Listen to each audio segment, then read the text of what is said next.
नीता अंबानी की कुछ ऐसी आदतें जिनके बारे में सुनकर आपके रोंगटे खड़े हो जाएंगे। आखिर उनकी चप्पल की कीमत क्या है और वे अपने गांव में कितना दान करती हैं कि वहां सिर्फ अरबपति ही बसते हैं। साथ ही नीता अंबानी की शादी मुकेश अंबानी से कैसे तय हुई, आइए जानते हैं। नीता अंबानी सिर्फ इंडिया की सबसे अमीर औरतों में नहीं बल्कि उनकी स्टाइलिश लाइफ और समाज सेवा के लिए भी जाना जाता है।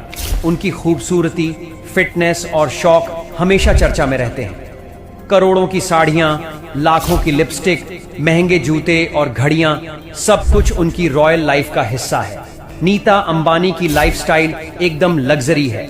उनके पास करोड़ों की साड़ियों का कलेक्शन है और हर इवेंट में उनका आउटफिट सुर्खियों में रहता है।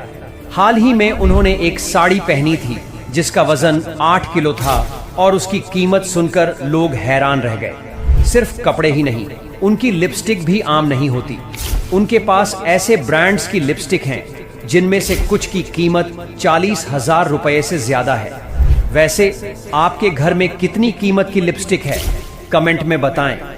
उन्हें घड़ियों और फुटवियर का भी जबरदस्त शौक है। उनके पास लिमिटेड एडिशन वॉचेस और ब्रांडेड फुटवियर का इतना बड़ा कलेक्शन है कि किसी बड़े स्टोर से कम नहीं लगता। उनके बारे में कहा जाता है कि वे किसी भी इवेंट के लिए खास तौर पर कस्टम मेड फुटवियर मंगवाती हैं। नीता अंबानी का जन्म 1963 में मुंबई के एक मिडिल क्लास फैमिली में हुआ था। उनके पापा एक छोटे बिजनेसमैन थे और मम्मी हाउसवाइफ। बचपन से ही नीता को डांसिंग और आर्ट्स में इंटरेस्ट था, लेकिन उन्होंने अपने करियर की शुरुआत एक स्कूल टीचर के तौर पर की। उस समय उनकी पहली सैलरी सिर्फ 800 रुपये थी, लेकिन उन्हें अपने काम से बेहद लगाव था। उनकी लाइफ तब बदली जब इंडिया के जाने माने बिजनेसमैन धीरूभाई अंबानी ने उन्हें देखा।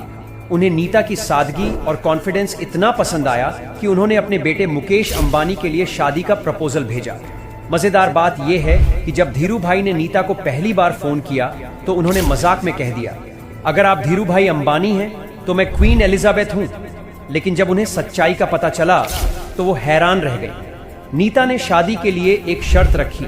शादी के बाद भी वो अपना काम जारी रखना चाहती थी। मुकेश अंबानी ने यह शर्त मान ली और 1985 में दोनों की शादी हो गई। शादी के बाद भी नीता ने अपनी अलग पहचान बनाई और एजुकेशन के फील्ड में बहुत कुछ किया। उन्होंने कई स्कूल और एजुकेशन प्रोजेक्ट्स की शुरुआत की। उनका Dhirubhai Ambani international school India के टॉप स्कूल्स में गिना जाता है। इसके अलावा उन्होंने हेल्थ और वुमेन एम्पावरमेंट के लिए भी कई अच्छे काम किए हैं। उनकी रिलायंस फाउंडेशन इंडिया की सबसे बड़ी चैरिटी ऑर्गेनाइजेशंस में से एक है, जो गरीब बच्चों को एजुकेशन, हेल्थ और जॉब के मौके देती है।